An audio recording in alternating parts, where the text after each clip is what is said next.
दोस्तों, मैं मौसम की बातें ज़्यादा करता हूँ इस चैनल पर भी और मौसम तक पर भी। और जितने भी मेरे साथ जुड़े सब्सक्राइबर या फॉलोअर फ्रेंड्स हैं, ज़्यादातर लोगों का ये मानना है कि मैं मौसम में ही बेहतर करता हूँ, मौसम की ही जानकारी दूँ तो बेहतर है। लेकिन मैं आपको बता दूँ कि मैं स्वभाव से मेरे अंदर एक पत्रकार छुपा हुआ है।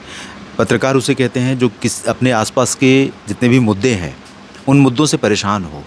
अगर कोई भी परेशान हो रहा है, कोई किसी भी स्थिति में, चाहे स्वास्थ्य से जुड़ा मुद्दा हो, शिक्षा हो, सड़कें नहीं हो, नालियाँ ख़राब पड़ी हों, स्वास्थ्य विभाग ठीक से काम नहीं कर रहा, कुछ भी है, इन चीज़ों से जो परेशान होता है और वाक़ई में जो परेशान होता है, जो एजेंडा नहीं चलाता, जो सच में परेशान होता है कि मेरी विचारधारा वाली पार्टी सरकार में, सत्ता में है तो मैं उसके खिलाफ़ कुछ नहीं बोलूँगा। ऐसा वाला मैं पत्रकारिता नहीं करना चाहता हूँ। हाँ, मैं मर्यादाओं का ध्यान रखता हूँ बोलते समय। एक विषय इस समय मुझे बहुत परेशान कर रहा है, इस पर मैं थोड़ी-सी बात करूँगा। अगर आपके पास समय हो तो ज़रूर सुनिए और अपनी राय ज़रूर लिखिएगा। इन दिनों बिहार का भोजपुर ज़िले का बिटौली गाँव चर्चा में है। भारत भूषण तिवारी मारे जाने के बाद चर्चा में है। बिहार सरकार से जनता जवाब मांग रही है और बिहार सरकार की तरफ से कोई स्पष्टीकरण नहीं आया है। जो मामला है, बहुत संक्षिप्त में जानकारी है मुझे। बिटौली गाँव और वहाँ के लोगों को जो समस्याओं, बाढ़ और कटाव की समस्याओं का सामना करना पड़ता था, उसके लिए वो लगातार अपने सोशल मीडिया के माध्यम से बहुत उग्र होकर आवाज़ उठा रहे थे। और उनका एक वीडियो मैंने देखा जिसमें वो कह रहे हैं कि चंद्रशेखर आज़ाद और भगत सिंह ने भी देश को आज़ाद कराने के लिए अपने आप को हँसते-हँसते बलिदान कर दिया था। तो ये भी बोला कि मैं भी उसी तरह का एक क्रांतिकारी हूँ और मैं जो भारत में विकास में भ्रष्टाचार है, जो विकास में अवरुद्ध अवरोधक हैं, उनको दूर करने के लिए मैं भी अपना बलिदान कर दूँगा। आपको क्या लगता है, क्या हुआ होगा?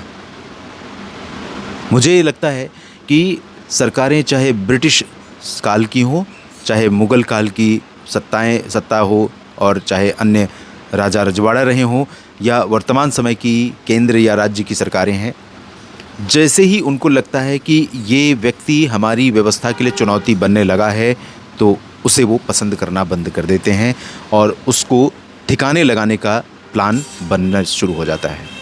दोस्तों, मैं सीधे आरोप नहीं लगा रहा हूँ कि बिहार सरकार इस पूरे प्रकरण में सम्मिलित रही। सीधे मुख्यमंत्री ने आदेश किया कि जाओ, इस नाम के इस व्यक्ति की इतनी हिम्मत कैसे हुई, चुनौती दे रहा है, मार डालो। मुझे नहीं पता कि ये आईजी, डीआईजी, एसपी या फिर लोकल पुलिस का या एसटीएफ का स्पेशल टास्क फोर्स बनाई गई थी, उसका काम है, किसका डिसीजन है, मुझे कुछ नहीं पता है। लेकिन आप थोड़ा-सा इसको रिलेट करके देखिए, जो मैंने कहा कि कोई भी सरकार, कोई भी सत्ता, कोई भी व्यवस्था अपने खिलाफ किसी भी इस तरह की क्रांतिकारी चुनौती को सामने खड़ा होता देखना नहीं चाहती है। उदाहरण मैं आपको बताता हूँ। अगर आप बाइक से जा रहे हैं, आपने हेलमेट नहीं पहना है या आपने अपनी वाइफ़ को बैठा रखा है और आपने हेलमेट पहना है, उन्होंने नहीं पहना है, बाइक वाले उसने रोक लिया, ट्रैफिक वाले ने, उसको अगर गुस्सा आया है, अगर उससे आपने ज़रा सी तू-तू मैं कर ली, ज़रा सा कुछ सवाल जवाब कर लिए, तो वो कानून और वर्दी साइड में रख देगा, वो आ जाएगा अपनी पर और वो कहेगा कि मैं एक यहाँ पर अधिकारी हूँ और तेरी हिम्मत ये हुई कि तुम मुझसे बदतमीज़ी करेगा। वो ये भूल जाता है कि एक नागरिक होने के नाते आपके भी कुछ अधिकार हैं और आपको भी गरिमापूर्ण ढंग से जीने का अधिकार यहाँ की जो संवैधानिक व्यवस्था है वो देती है। और वो मारना, पीटना, आपके ऊपर कई सारे जो कानून हैं उनको लगा करके चालान करना, ये सब कुछ शुरू कर देता है। तो एक छोटा सा अधिकारी, छोटे से कर्मचारी की बात कर रहा हूँ जिसकी तनख्वाह मात्र 40-50 हज़ार रुपये होगी। ये अलग बात है कि उसके पास करोड़ों की संपत्ति मिल सकती है, वो अलग विषय है। लेकिन आप सोचिए, जो सत्ता में जो कुर्सी पर बैठा है, वो किस प्रकार से पूरी व्यवस्था को अपनी जेब में लेकर घूमता है। देश का आम नागरिक वास्तव में सिर्फ़ और सिर्फ शोषित है। ये चाहे अंग्रेज़ों का दौर हो, चाहे अभी का दौर हो। और डेवलपमेंट की बात जहाँ तक है, मैं आपको बताऊँ, मुझे ऐसा लगता है कि वर्तमान सरकार से लेकर पिछली सरकारों तक, मैं किसी को यहाँ ना तो डिफेंड कर रहा हूँ, ना किसी का महिमा मंडन कर रहा हूँ। चाहे यूपीए सरकार हो या एनडीए सरकार, जब से मैं थोड़ा करीब से देख रहा हूँ चीज़ों को, जितना विकास होता है उस विकास पर खर्च होने से ज़्यादा उसके प्रचार पर खर्च किया जाता है। ऐसा उदाहरण है, दिल्ली में सड़कों को गड्ढा मुक्त किया जाएगा इस साल मानसून सीजन से पहले, ऐसी खबर आई है। अब उस गड्ढा मुक्त करने की जो योजना है, उस पर जो राशि खर्च होगी, उसमें जो भ्रष्टाचार होगा, 100 रुपये खर्च होंगे, 100 रुपये सरकारी खजाने से निकलेंगे, 10 लगेंगे या 90 लगेंगे सड़क पर और 90 जाएंगे जेब में या 10 जाएंगे, वो अलग विषय है। लेकिन उसके प्रचार पर भी एक अच्छा खासा बजट खर्च होगा। अरे भैया क्या ज़रूरत है, सड़क पे गड्ढा है, गड्ढे को ख़त्म कर दीजिए, लोगों को पता चल जाएगा कि हाँ ख़त्म हो गया है। अब लोगों ने तो किया नहीं होगा, किसी ने अपने घर से रोड़ी और डामर ला के वहाँ डाला नहीं होगा, सरकार ने ही किया होगा, सिस्टम ने किया होगा। तो जिसकी भी सरकार है, चाहे किसी भी स्तर की, उसको लोग समर्थन करें। उसका काम है ये करना, वो कोई वाहवाही का काम नहीं कर रही है, उसकी जिम्मेदारी है, इसीलिए उसको चुना गया है। लेकिन उसके प्रचार पर खर्च होगा।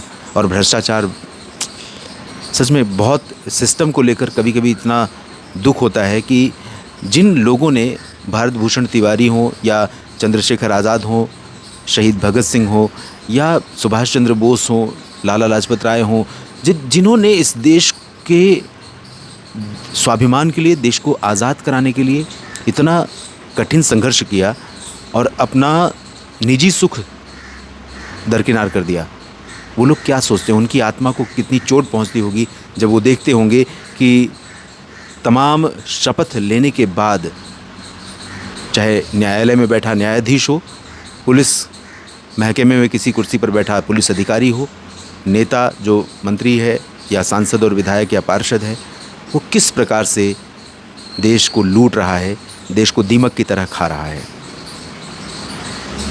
मैंने एक वीडियो किया था इससे पहले कि जो इस समय तमाम छोटी छोटी पार्टियों, क्षेत्रीय पार्टियों से टूटकर नेता भाजपा की तरफ भाग रहे हैं, उसके पीछे क्या कारण है? क्या उनके अतीत के कुकर्म है जिसकी वजह से उनको डर ईडी, सीबीआई और आईबी या जो भी एजेंसियां लगती हैं जांच पड़ताल में, इनकम टैक्स, इन सब का डर है कुकर्मों की वजह से?